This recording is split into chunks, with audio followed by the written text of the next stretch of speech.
Sandra, should we give it a couple minutes for people to join in, or should we start?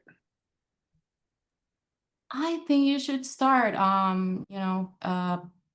People will join a little bit, a couple of minutes late. That's fine. Okay, then hi, my name is Nelis, and I'm joined by Monica Tischler, and we are both in consulting now, and we both started our careers in academia. I'll introduce myself and let her introduce herself. I made it all the way through a postdoc, figuring that I wanted to go into academics, and then decided that that was not the path for me or my family. And I moved into consulting. I've been in consulting for the last 11 years, and I am a principal at Ramboll. I'm a principal of biodiversity and ecology.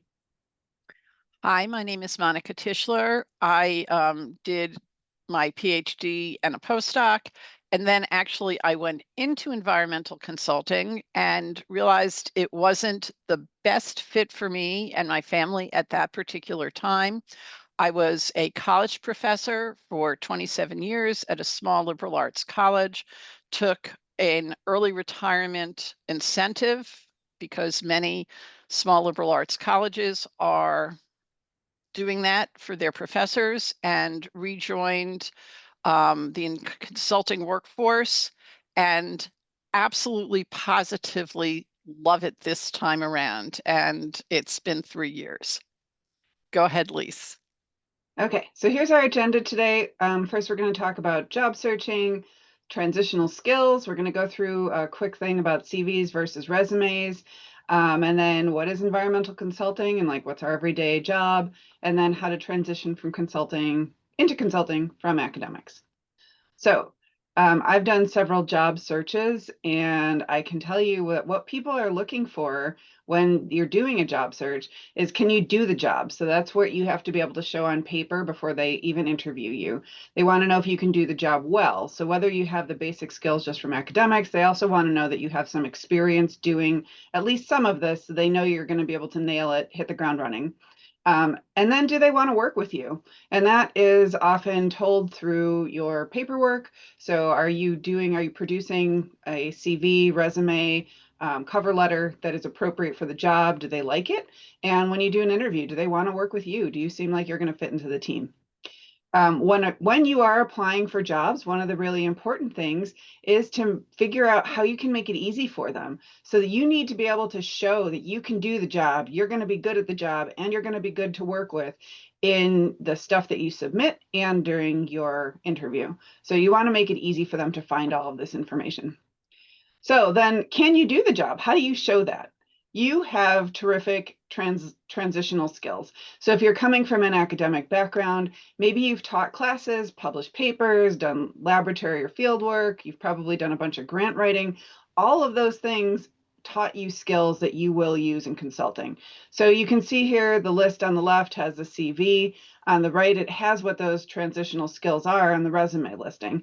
So like you had instructional design and assessment, you had mentoring. Science writing is really important. Scientific editing is very important as well. We have to produce documents that are ready for potentially court cases. So they have to be really perfect. You know how to do research, you know how to do data analysis, whatever your skills, what other particular skills are, you need to make sure you show that. So here's some more. So if you ran a lab or research program, if you supervise people, you need to put in that you supervise people. How many people? Was it an international team? That's great if you can do that. Or if it's a team with people with multiple different experiences, then you can talk about that. You probably managed a budget. That's really important too. If you were all the way into a faculty position and you sat on or chaired a committee, then you're collaboratively working. You're improving institutional policies. And if you advise students, again, you're mentoring, you're going to be a good person to work with. You're going to be able to bring up the next generation of consultants. And that's important too. Okay, so going a little bit more into CVs versus resumes. Curriculum vitae, CVs, that's typically what you submit for academics. It's an itemized, so this is a quote from a web page, this career services web page listed at the bottom. It's an itemized list of a person's entire education, publications, accomplishments, all of these things that are on here. It can be as long as you want it to be, and this is typically accepted by academics. A resume is actually very different. It's a quick summary. It should be 1 to 2 pages. It's accepted in pretty much everything but academics. And notice the word relevant in the description of a resume. They don't want to know about stuff that you would not be doing on the job. So if you worked in a coffee shop, that is not necessary on a resume. It's probably actually not necessary in a CV either, but you want to stick to things that are relevant. So here's an example. So here's a CV. I made this up. It usually starts off with your education because that's going to be most important for academics. It goes through your scholarly interests sometimes. It has your academic appointments, awards and honors, funding, all these other things. But one of the things to note on this page is that the scholarly interests are typically kind of vague and broad because you get to pick and explore and look at different questions. The academic appointments are just saying the name of the appointment and where it is. They're not saying anything about what you did and what skills you gained and what experience you have from those. The fellowships and awards, I mean, that's really nice, but it's the same thing as academic appointments. It doesn't really say what you actually did. What are your skills? So here is a resume. This is an old version of my resume that I submitted for a job. It should on here have, clearly your name, obviously. There's also typically a little paragraph at the beginning of your skills. And this is the part that you edit for every job. It has to be relevant to the job. It has to have the keywords in the job ad. Typically, when you are applying for a consulting job or actually any industry job, somebody is going to screen this resume before it gets to the person that is actually hiring. They will do that by, it can be automated, or it can be an administrator or an HR specialist, and they are going to go through and look for the keywords that were in that job ad. And if you don't have them, you're not going to make it to the hiring manager. Next is the professional experience. You are going to get to your education here. Professional experience should list the title of the job, when you did it, and then also explain some of those transitional skills that you have. So for when I was a managing consultant, I did multidisciplinary teams. Here you can see I put on my minority postdoctoral fellowship at Stanford, and I talked about statistically analyzing. I developed volunteer work programs.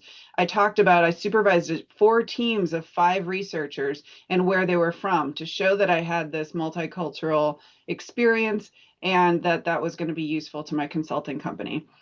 Notice on here the word relevant and all the stars on here. Professional experience, I said before, you only need to put on the stuff that you are going to have that is going to help you for your job. The technology, language, and skills, again, what is going to be relevant.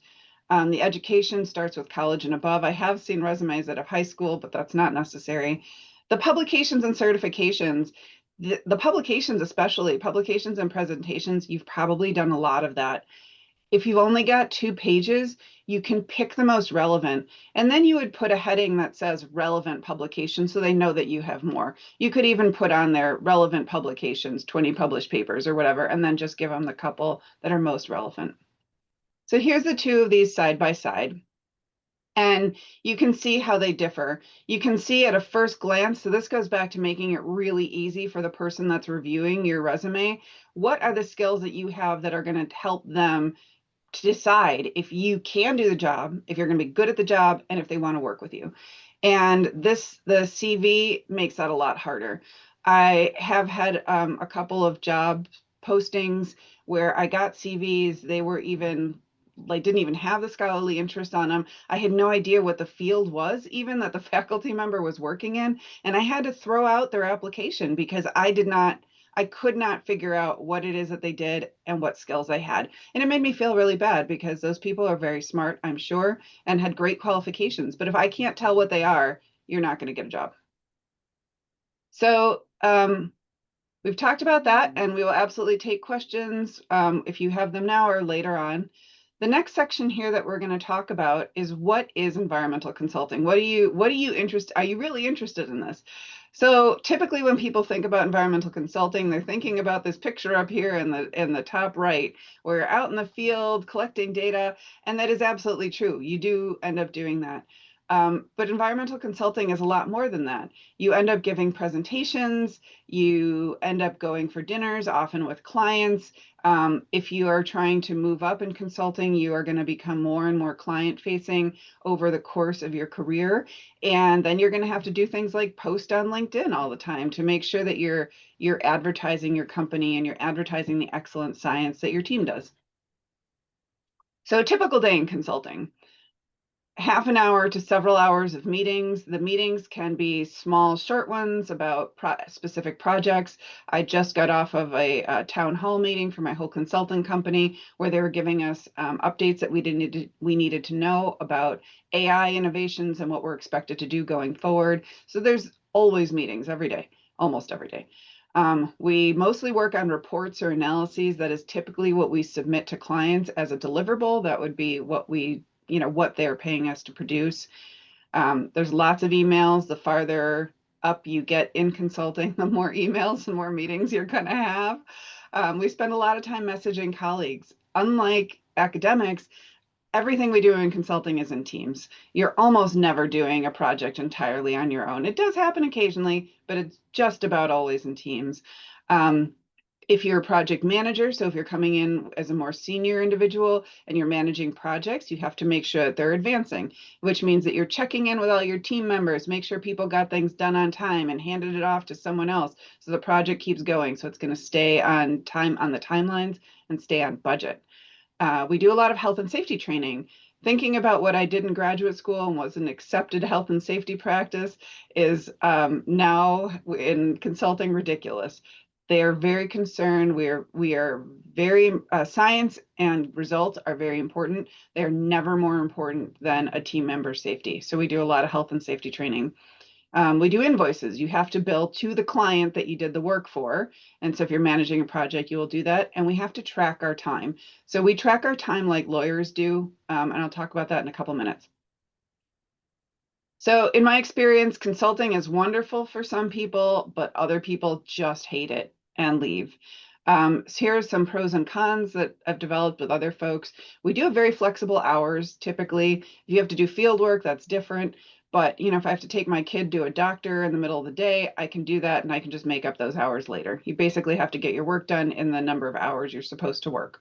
It's very varied. I'm working on about 15 projects right now, I think. So all day is just kind of moving from one project to another. There's a clear path to advancement. There are clear ranks. There are typically some kind of a system that shows what responsibilities you have to be accomplishing for each one, so you know how to advance. Projects move really fast. So if you're a person that gets bored, this is a great place to be. You can specialize to some extent. So if you love GIS and that's what you want to do, you can become known as a GIS, ecology specialist and do mostly GIS work. And that means that the people that don't like it or don't have that expertise don't do it. We work in teams, so you get to specialize. You work with lots of professional people, which can be really fun. There's free travel. So when I go to a conference, I get to stay in the conference hotel. It's pretty awesome. I've gotten to go to some conferences in Europe too, which is awesome. You can transfer offices. Usually big consulting companies have offices all over. So it works out really well with when you have a spouse with conflicting career goals. You work directly with clients, which is great. We do a lot of team building and typically the pay is pretty good. Monica, jump in here if there's anything that I'm missing too. I will jump in when you get to the cons. Okay. Cons, you don't get to choose your work. You do not get to do research on anything you want. You have to only do research on what clients pay you to do. Sometimes you can talk them into doing some, well, not in a bad way, but you can pitch something to them that you are interested in, and sometimes they'll go for it. There is a professional dress code. A lot of people don't like that. It's still a fairly conservative place to work. And as you get up in higher levels and become an expert, you may have to be at talking to juries or lawyers, and it is much more formal than graduate school. You have to bill your time in tenths or quarters of an hour, which is a total pain. You rarely get deeply into one project, especially when you start. You're going to be given a few hours to work on this and a few hours to work on that. You may never even know what happened at the end. You're required to do annual reviews because this is a business where it is a what have you done for me lately? If you had a really great year last year and this year you've got some stuff going on and you're not doing as well, you are going to have to explain that in your reviews, and you can eventually get fired. You don't get tenure as a consultant. And here's where I'm going to jump in, because my company has reviews 3 times a year, which is horrendous. It's one major review, but we have what they're calling conversations. And having been a tenured full professor where I might get reviewed once every 5 years, it has been a huge culture shock. But I will say one pro, which I did forget, which is that at the end of the day, at the end of the week, you can close your computer and you don't have to answer student emails at 3 in the morning, which is fantastic. Back to you, Lise. And actually, to go on that, consulting, I think the culture in consulting did used to be all the time, evenings, weekends, and it is changing for most fields. So, and I think a lot of that is because our clients are also realizing they don't want to work on weekends. And so, with exceptions, you generally have a typical work week. But anyway, let's see. I was back to must work with many people to succeed. That's kind of on the pros list too. If you are an introvert and you don't want to work with a lot of people, consulting may not be for you. You work directly with clients. That is also on the pros list. Some clients are awesome and are fun to work with, and you come up with great ideas together. And some are really a pain, but you still have to work with them. You can get fired if you don't meet expectations. Again, this is a what have you done for me lately culture, and you may not advance quickly, but that is often up to you and how hard you're willing to work, and how aggressive you are. And how your company is structured. That too, yeah.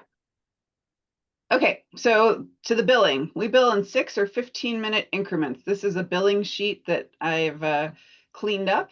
You can see there's a whole bunch of different projects here. Each of these is going to have a project number, and I'm going to have to put in how much time, how much time I spent for each of these projects. My region in Ramboll does 6-minute increments, so tenths of an hour. Other regions do quarters of an hour, and I know that varies by company. But basically, you have to do this because we're working for multiple clients, and you can only bill them for the work that you actually did for them. So it makes sense. It's why we have to do it, but it is a pain. You're supposed to do it every day, and it's due once a week. And it's really important to the business to be on top of this, because otherwise they can't claim the money that you need from the client. And what is billable is actually doing work. What is not billable is being on social or often going to department meetings and things. So they're like, you are required to do stuff in work. Sorry, you're required to do stuff in work that is not billable as well. But there are going to be some amounts, some percentages that you are supposed to meet of work that is billable versus work that is not billable. Right. Okay. And your billability and your utilization will depend on your level. The higher up you get, the lower your billability is going to need to be. However, at least for me, and I can't speak for Lise, this is not a billable hour. So both of us are volunteering our time at this particular moment, and I will work a little bit more every day this week to make up this hour in terms of billability. And again, that's a good and bad thing. So I'm going to start talking about the transition from academics into consulting. And basically, there are 2 goals, and it's a business. And so in terms of a business, you need to be able to make a profit. You need to be able to not, there we go. You need to be able to have the business stay in business. And so in academia, basically we're talking about knowledge, we're generating knowledge, we're passing knowledge on to our students. And you get funded for things like that. Whereas in consulting, you absolutely have to do good science, but we have to make our clients happy and make a profit. Next slide. Please, next slide. Nope. Yeah, hold on. Okay. There we go. All right. So there is so much jargon.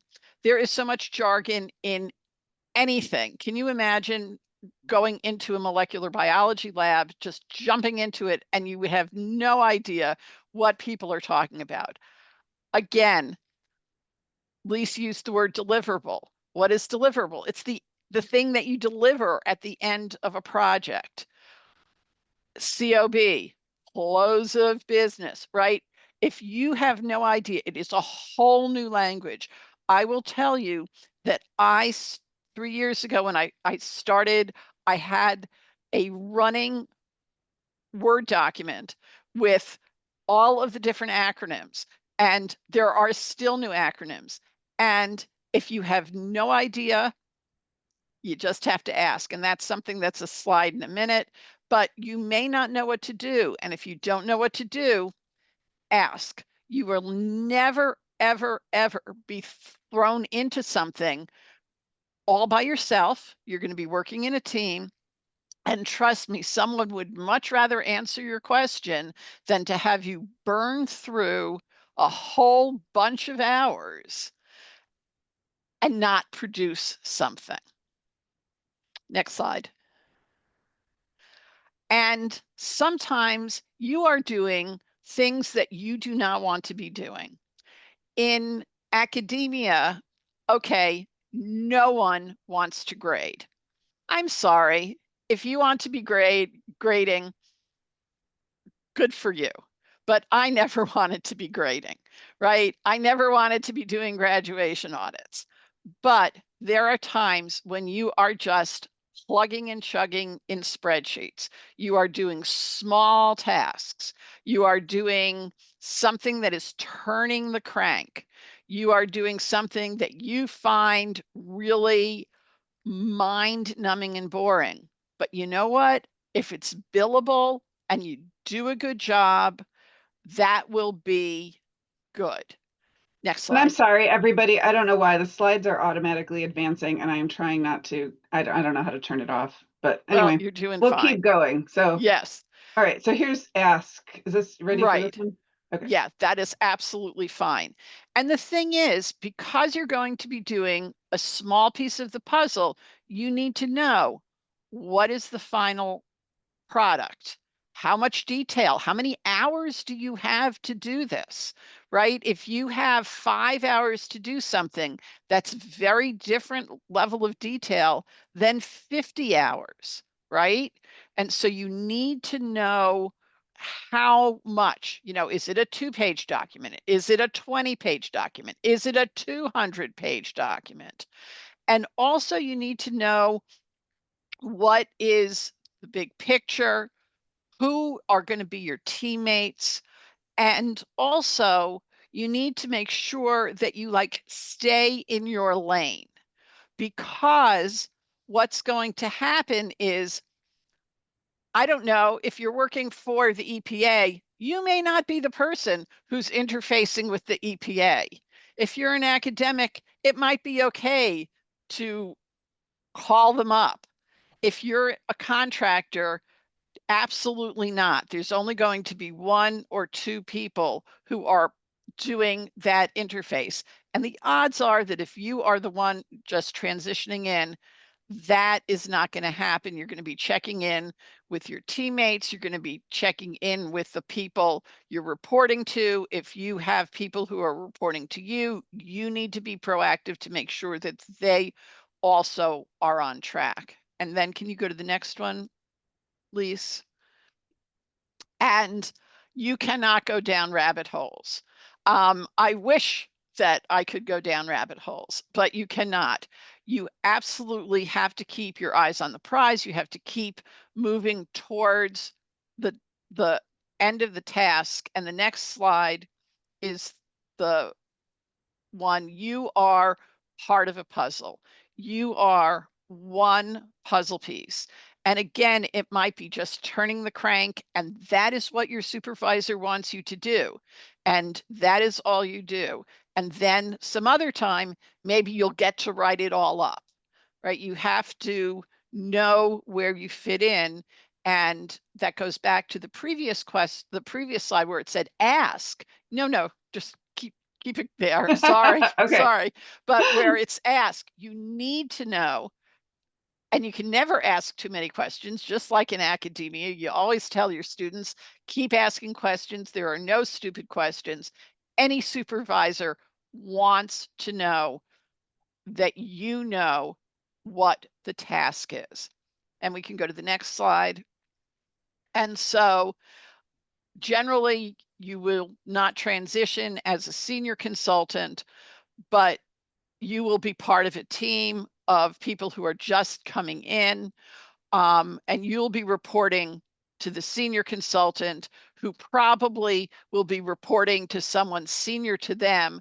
And that is the person that will be interfacing with the client. You just need to know the chain of command, and you will be fine. And really, the job is to make the client happy. Your internal client will be the person that who has given you the work, however far up the food chain that is, or it could be someone else who is next to you. And that person then is your client for that particular task. As Lise said, she has 15 tasks in a week. I have fewer than that in a week just because of the position that I have. But nonetheless, sometimes it is a peer, sometimes it is someone who is more junior than I am, who is my client. Frequently, it's someone way up in the company who is my client. You just have to know who that client is, because that person is going to give you more work, which is more billable work. And sometimes it will be more interesting to you than just turning that crank. Next slide. Can I jump in here for a sec? Absolutely. The other thing too is back to the billable hours, you are required to have some kind of a billing ratio or utilization target. And the more work that you get from other people, the higher your billing ratio is. So your goal is to make your client, the person that gave you that work, really happy with you. So next time they have work to give out, they think about you first. So that's instead of the other people who maybe didn't do as good a job. So that's why your arrow is bigger. The happier you make your client, the more work you're going to get from that person. Absolutely. Next. And again, part of that is communication. And what Lise said earlier about if you're really, really, really introverted, or you really, really, really want to work by yourself, you're going to have to try and work in a team. You have to be able to communicate well, and communication goes both ways. You have to not just communicate to someone, but if someone says, you have to do this, you have to do this in fewer hours, this is not the way that we do something, or next time, can you do it a different way? You have to listen, and you have to incorporate that. Working in consulting, you are far less autonomous than you are in academia. Next slide. And this is exactly what Lise just said. You want to be someone who is not grumbling. You want to be someone who is a good person to work with, because you communicate, because you do good work. And when that work comes around again, you want someone to give you more work. And the next slide just says that in academia, you have a lot of skills, and you just have to have the translation, just like Lise said at the very beginning, as to what those things are. And communication is key, but honestly, communication is what we all did or do in academia, working with people. You work with people on committees, you work with students, you work with lab mates, you work with teammates. You have those skills. And so it's just a question of being able to translate those skills into business speak and be able to do this. Consulting is not for everyone. As I said at the very beginning, I was in consulting, didn't like it, went into academia. I love it now. It is just one of those things where it has to be right for you at your stage. And I think the next slide is questions. And I think that Sandra has some things that she wants to say. And then really we would like to open this up for a discussion. Yeah, thank you. And I'll just be very brief while Liz and Monica just check the questions that are already in the chat box and the Q&A box, excuse me, and others start rolling in. I just wanted to share some ESA announcements. Oh, I think my computer froze. Oh, am I back again? My bad. I think my computer froze for just a moment. So yes, keep asking questions. And while you add more questions in the Q&A box, I just wanted to share some announcements, ESA announcements that might be of interest to you. We have other career exploration events. So if you're looking for a job or you're simply curious, do join us. They are completely free and are possible thanks to ESA members and leaders like Liz and Monica. We are in season 2 of the Exploring Career Opportunities in Ecology webinar series, which take place monthly. And this month was last week, but we have 3 more. And the one in December is a special session with ESA's Executive Director, Catherine Reardon. And you can register for them in ESA's webinars page. I will be sharing all the links in the chat soon. And you can also access the recording of past webinars there as well. I also wanted to share some professional development opportunities available through ESA that you can register for. This month, we'll have visual storytelling for scientists. And on October 8th, we have Beyond the Basics, real-world applications and technical insights on environmental DNA. Additionally, I'd like to mention ESA's Professional Ecologist Certification Program. In case you didn't know, ESA has a certification program that has been around for over 40 years, and you do not have to be an ESA member to get certified. And you can learn more about this at esa.org/certification, or feel free to email cert@esa.org with any questions. And then the proposal submissions for the 2026 ESA annual meeting in Salt Lake City is open now for Inspire sessions, organized oral sessions, and symposia. And the deadline for that is about a month away on October 23rd. And finally, I want to mention some other career resources available through ESA. We have a career center powered by Wiley. It allows you to post resumes and you can search for job opportunities there. We also have the Ecolog L listserv with job postings, and you can access ESA's online communities. You just need a basic web account and jobs are posted there as well. Now I will be sharing all the relevant links in the chat, and back to you, Liz and Monica. Okay, So should we just start at the top? Sounds great. Okay, first one is, in your experiences, how often are there opportunities for remote work, flexibility, and location by somebody who is location bound due to family? I think that one honestly really depends. We have much more flexibility. It is hard to get started as a consultant if you are not in an office, because again, you need to make connections and network within your company to get work. But it depends on the company. There's offices all over. Right. And again, it depends on the size, right? If you are going to be hired mostly to do field work, guess what? That's in person. On the other hand, my company is a multinational company. And believe it or not, I am assigned to an office that is mostly people who do transportation work. I have no earthly clue what they do. None at all. I do not network with them at all. I rarely work with people who are in the same time zone as I am. And so I recently went and visited a family member for an extended period of time. And I did tell my supervisor, but nobody else knew where I was, right? So I think it really, I hate these answers where it depends, but I think the answer is it depends. And also I will take the next one also from Bailey. Thank you for multiple questions. That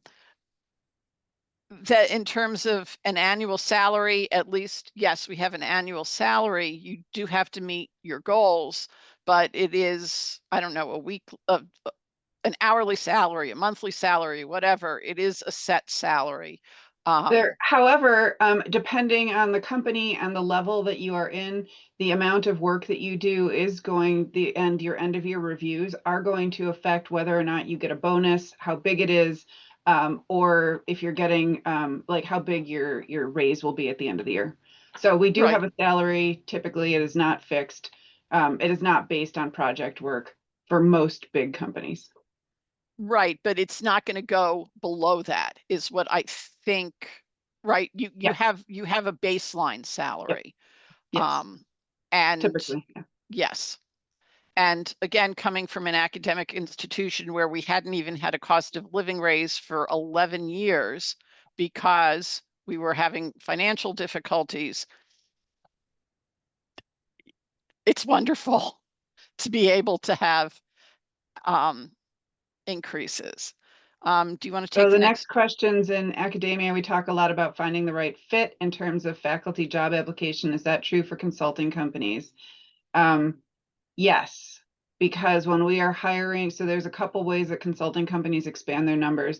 One of them is we buy a whole nother company, or if we're hiring individuals, then there's typically in the two companies that I worked at, they're looking for a specific skill set to enhance a particular practice.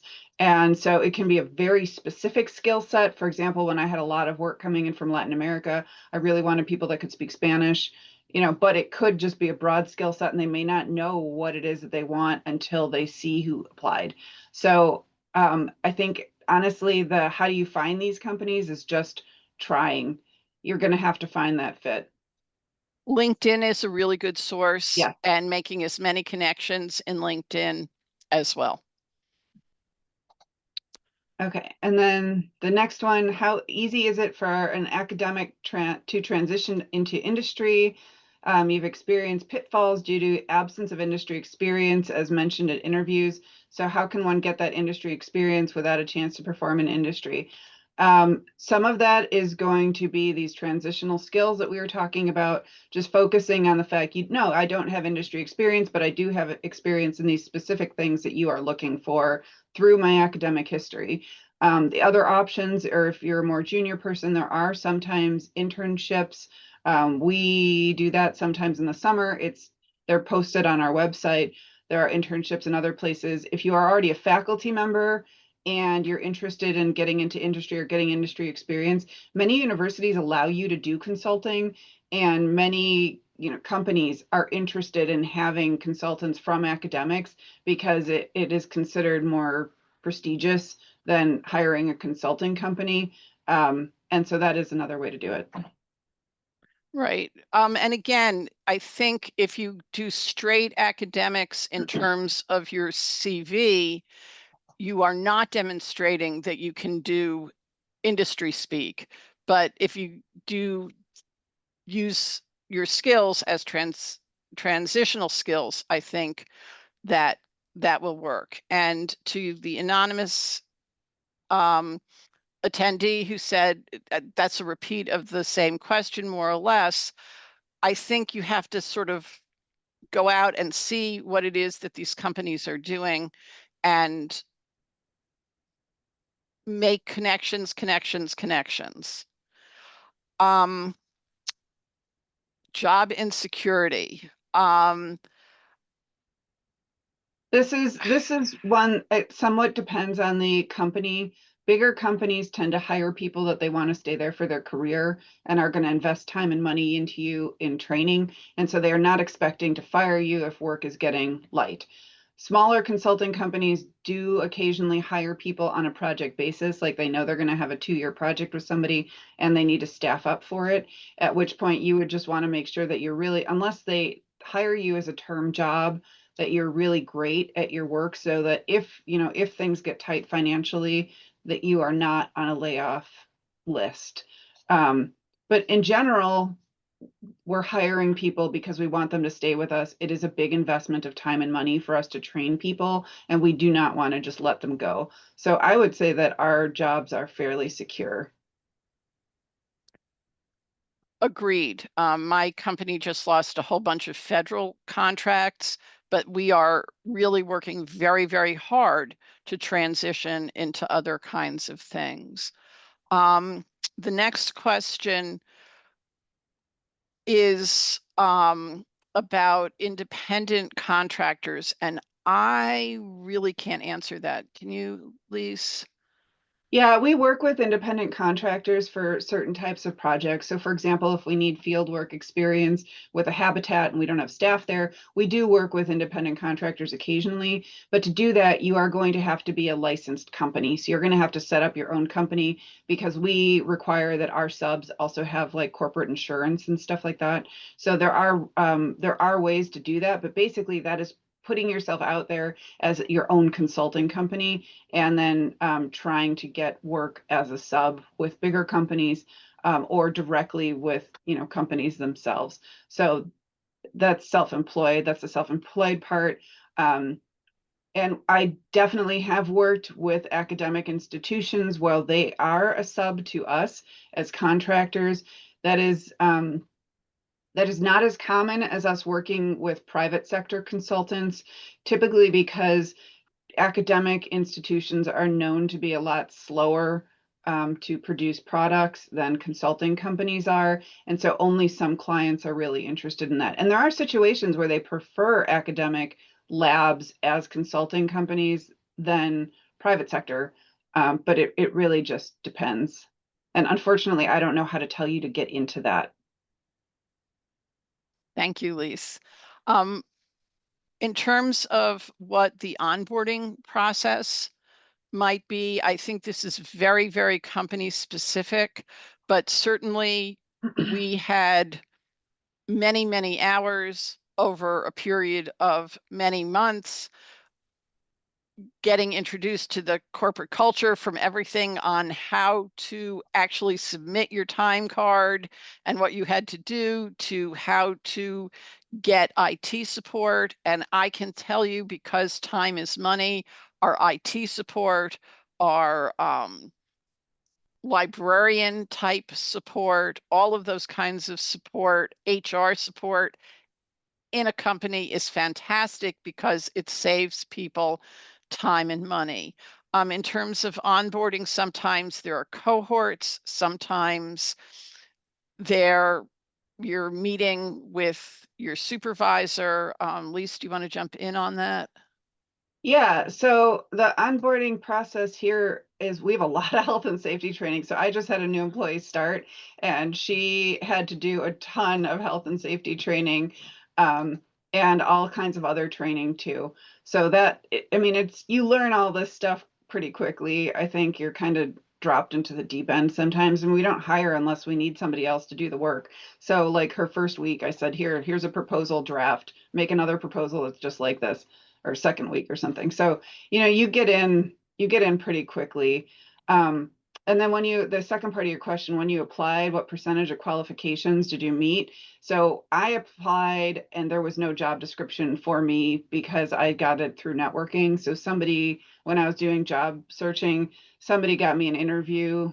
She already worked for the consulting company I applied for, and she asked around and sent my resume around, and somebody was interested. And so they hired me with I went and did an interview with them and I got hired that way. And then the second company that I worked for, a principal from my company was moving to another company and they recruited me directly. So there wasn't a job ad. When I have hired, I've done several job searches over the last few years. And I think the job qualifications that I posted several years ago was a long list plus preferred things. And the people that applied and that I hired met most of them, but not all of them. And it was just I didn't really know what I wanted and who was going to fit best on my team until we started interviewing people. And I will Apply. say, right, and I will say that I applied for a job. I fit almost every single one of those qualifications. And 2 weeks after I started the onboarding process, the client canceled the contract. And so 3 years later, I'm still here doing a lot of other interesting things. So you have flexibility is a good qualification. So this is the next question. If you're a recent college graduate, would you prioritize building transferable skills or working consulting roles at the start of your career? I have the opportunity to learn, execute advanced data analysis through more academic role or work at a very entry-level fieldwork role for a consulting firm. I think that is a personal choice. And I think it's a choice about what you want to do as you go on. And it is honestly a financial choice. This is not a great market anywhere for work, including in consulting companies, just because of the economic instability that's going on.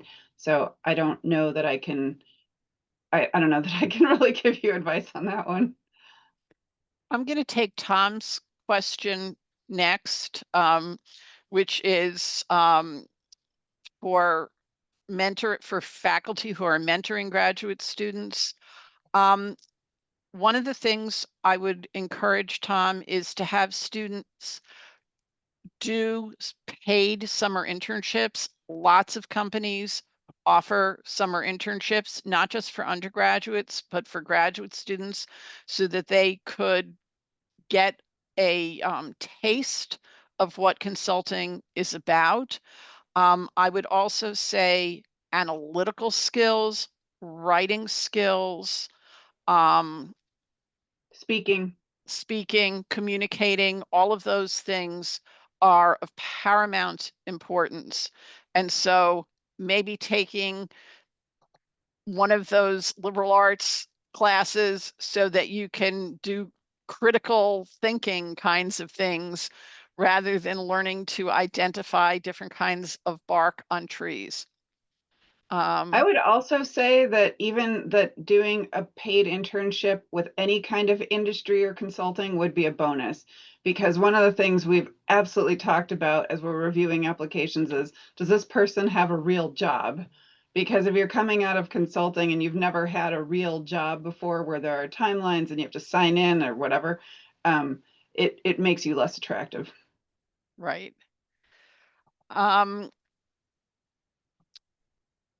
And here, can you give a brief example of a typical project? What are examples of specialized skills? There's two main branches of environmental consulting that I am seeing right now. One of them is more the traditional environmental consulting, that is, someone spilled something that they shouldn't have, and there's cleanup efforts, or there's trying to estimate the losses, and like there's a bunch of people suing each other, and that's going on. There's also the like getting prepared to not do that, or what are establishing plans in case that happens. That's more of the traditional type of environmental consulting that we've done.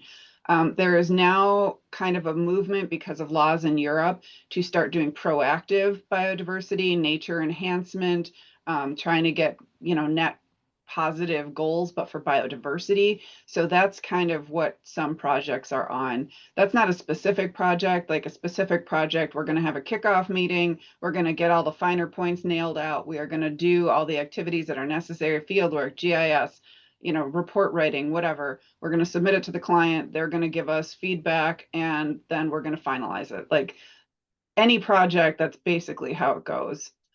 Specialized skills, that one is, it depends. We can't answer that. an idea of the pay. I think this is very company dependent, big company, little company.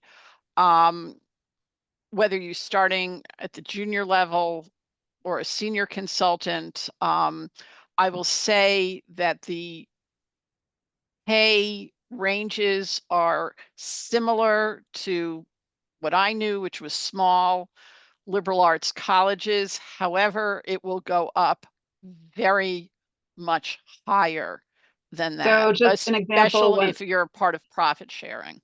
when I started after a postdoc, my initial pay as not a manager, the level right below a project manager was, I think, 96,000.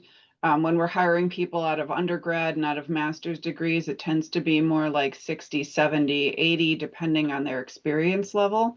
So Hiring hopefully that gives, PhDs in the low 90s now. yeah. And then as you get up to profit sharing, that means that you get a percentage of the money that you're bringing in. It's definitely into the six figures. And I think it depends. The last question in this same is, can you dictate how many hours a week you work, full-time versus part-time? I think that's very company dependent. My particular company, you can go down as low as 30 hours a week and still get benefits. But I think that's very much dependent on the company. And the laws of where it is too. Yes, But absolutely. we do part-time. I mean, I work full-time. I'm a principal now, so I mean, I'd say I probably work 45 hours a week. Maybe I try to keep it to that or less. There are some extenuating circumstances where I'm working a lot more or a lot less, depending on the week. For junior staff, it's in my group, it is probably closer to 40 hours a week, unless it's a field work week, at which point because it costs money to send people out, and every day that they're there, it's more, and people also don't want to spend a weekend free away from home often, usually in the middle of nowhere. They tend to work 6 days straight, 10-hour days, just to get it done, and then come home and can take comp time when they get home. I hope that helps. I personally never considered working as an independent contractor. I didn't want to do that. But I think, again, this is a very, very personal thing. It's very personal. I didn't either, because to do the independent consulting, that means you also have to be doing the business arm of it. So you have to know about contracts and you have to hire staff and do all those things.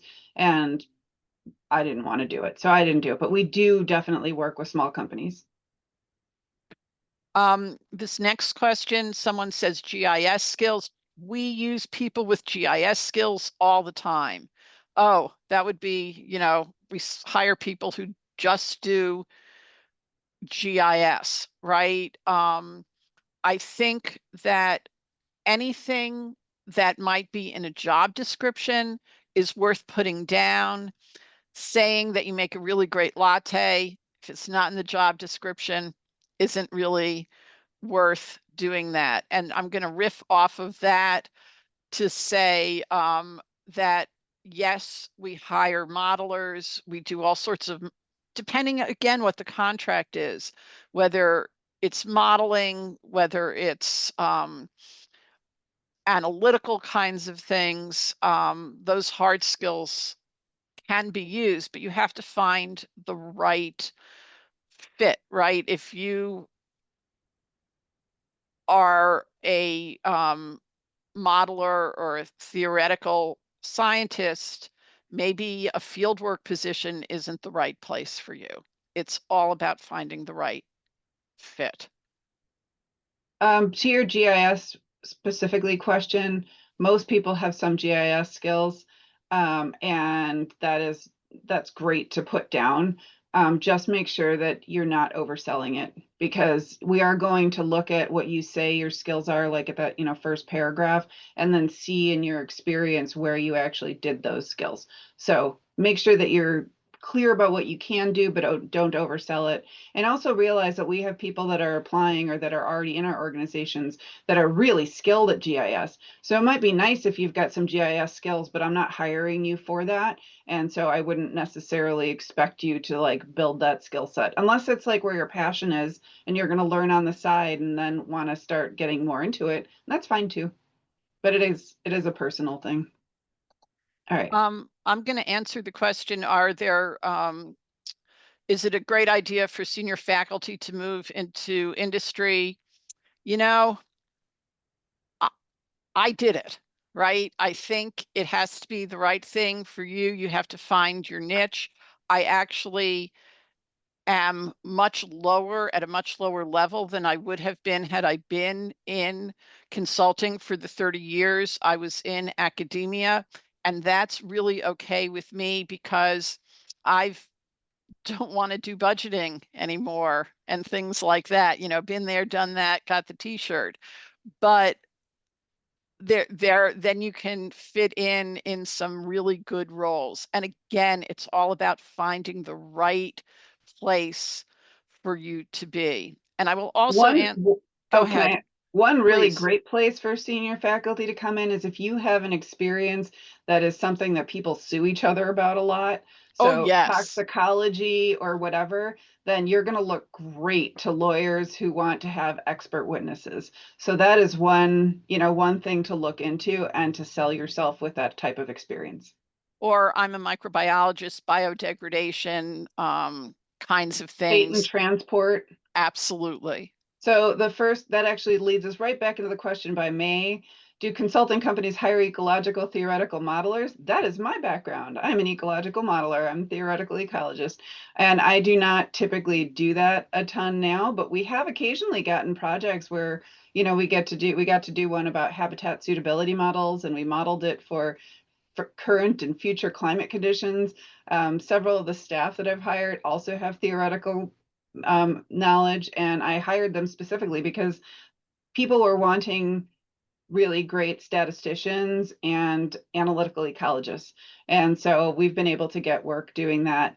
And we do, and everybody on my team, though, also has fieldwork experience because you have to go collect the data before you can model it usually.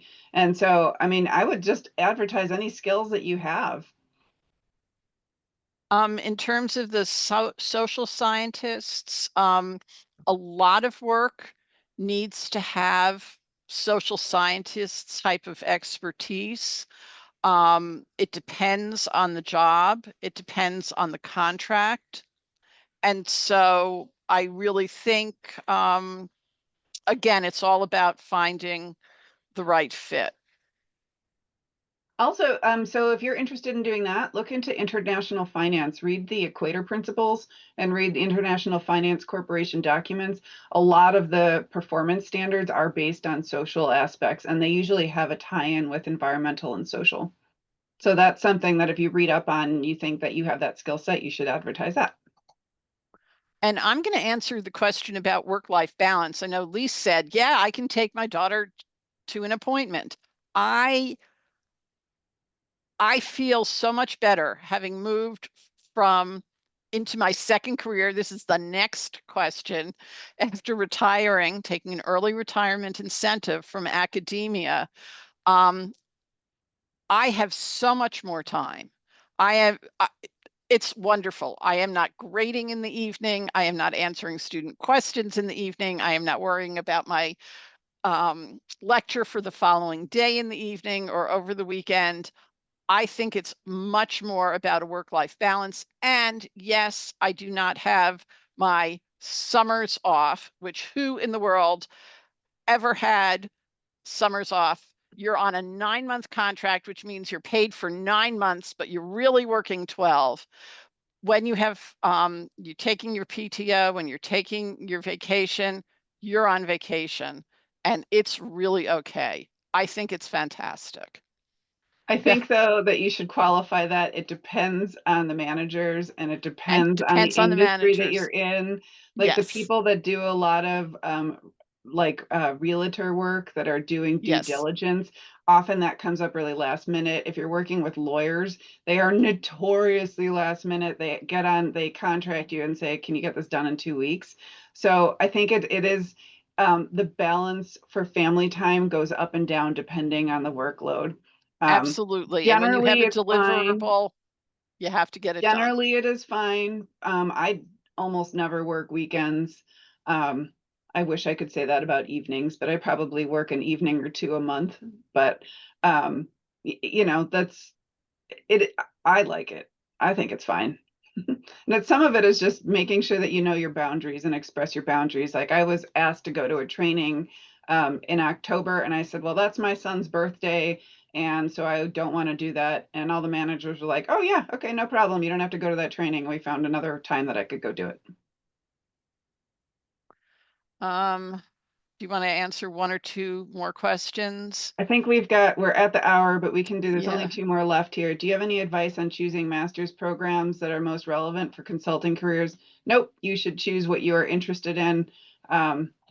And think about, if you're thinking about it, if you're trying to decide between two, which of those has a market that's going to help you sell it? I think that would be important. I don't actually look at the type of whatever the master's degree is called.